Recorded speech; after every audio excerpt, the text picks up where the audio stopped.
Magandang umaga po sa inyo lahat, lalong-lalo na po sa inyo, Ginang Arcely Granada. Ako nga po pala si Binibining EGM Lakbayo mula sa BSED Filipino 3. At kasama ko po palang magpapaliwanag si Binibining Ashley Joy Habonero at Binibining Joy Gumatay ukol sa aming napiling dula na naangkop sa teoryang imahismo. At ang dulang ito ay pinamagatang kahapon, ngayon at bukas mula kay Aurelio Tolentino. At ako nga po pala si Ashley Joy A. Habonero. Ang imahismo ay isang teorya na nakatuon sa paggamit ng malinaw na imahe na lumilikha ng impresyon sa mambabasa. Ang kahapon, ngayon at bukas ay kilala bilang isang dulang historikal at makabayan. Maaari itong suriin gamit ang teoryang imahismo sa pamamagitan ng pagtingin sa mga partikular na imahe at simbolismo na ginamit ni Aurelio Tolentino.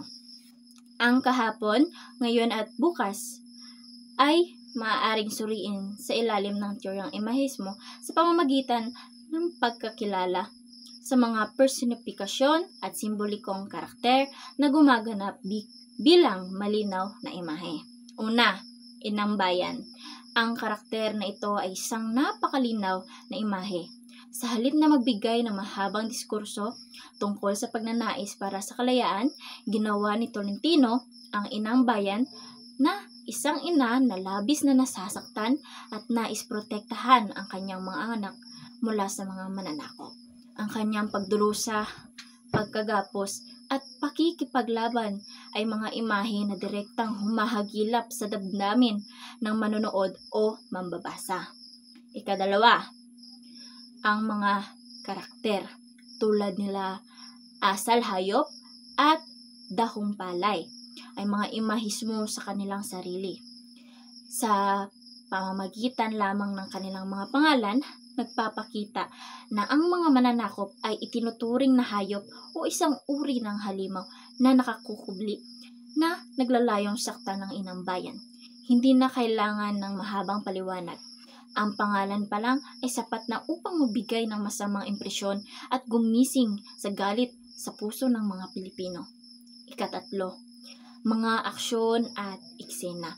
Bukod sa mga karakter, ang mga aksyon mismo ay nagiging imahe.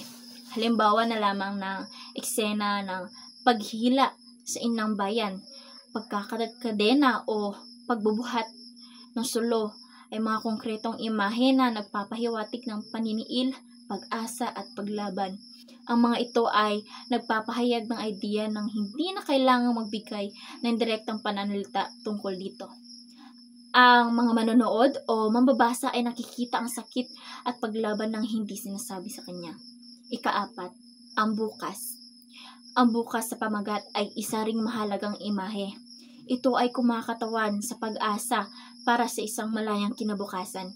Hindi ito isang pisikal na bagay, ngunit sa konteksto ng idula, ito ay nagiging isang malinaw na layunin at imahe ng pangarap ng hinahangad ng bawat Pilipino. At sa huli, ang paggamit ng teoryang imahismo sa pag-aanalisa ng kahapon, ngayon at bukas ay nagbibigay diin sa kung paano epektibong ginamit ni Tolentino ang mga simbolismo at imahe upang maghatid ng kanyang makabayan at revolusyonaryong mensahe. Ang mga imahe ito ay hindi lamang nagpapaganda sa dula, kundi nagpapadama rin sa mga nanonood o nagbabasa ng pagmamahal sa bayan at paglaban sa mga dayuhan. Ang dulang pinamagatang kahapon, ngayon at bukas ni Aurelio Tolentino ay tungkol sa ating minamahal na inang bayan, ang Pilipinas. Ipinapakita rito ang kasaysayan ng ating bansa mula sa pananakop ng mga banyaga hanggang sa pagkamit at pagkuha natin ng kalayaan. Ang salitang kahapon ay simbolo ng simulang pananakop ng mga Espanyol. kasama na ang pagnanakaw sa mga kayamanan ng ating lupa. Samantalang ang ngayon naman ay naglalarawan ng panahon ng pagdurusa at pag-asa ng mga Pilipino sa ilalim ng mga banyaga. Sa panahong ito, may mga Pilipinong nagtraidor sa ating bansa matapos ang laban sa Espanya, na pinalala ng kalagayan ng kanilang mga kababayan. Dito rin nagsimula ang pag-asam sa bagong alyadong kapwa Pilipino na nagbigay ng bagong pag-asa para sa tunay na kalayaan. At ang salitang bukas naman ay sumasagisag sa mga pagbabago ng hangarin ng mga kabataan sa ating bansa. Ang mga pangarap nila ay tila kidlat na umaapaw, puno ng sigla at pag-asa. Sa buong kwentong ito, natutunan namin ang halaga ng pagkakaisa at pagtutulungan upang makamit ang tunay na kalayaan. Hindi lamang ito para sa isa, kundi para sa lahat ng Pilipino. At higit sa lahat, para sa ating mahal na bayan, ang Pilipinas. Walang magandang maidudulot ang kasakiman sa kayamanan, bagamat ang kayamanang ito ay dapat nating paunlarin at gamitin sa mabuting paraan upang makatulong sa bawat Pilipino at makamit ang magandang kinabukasan. Bukod dito, ang pagkamit ng kalayaan ay hindi madali. Ito ay pinaghirapan ng ating mga ninuno at dugo at pawis ang kanilang nilaan para dito.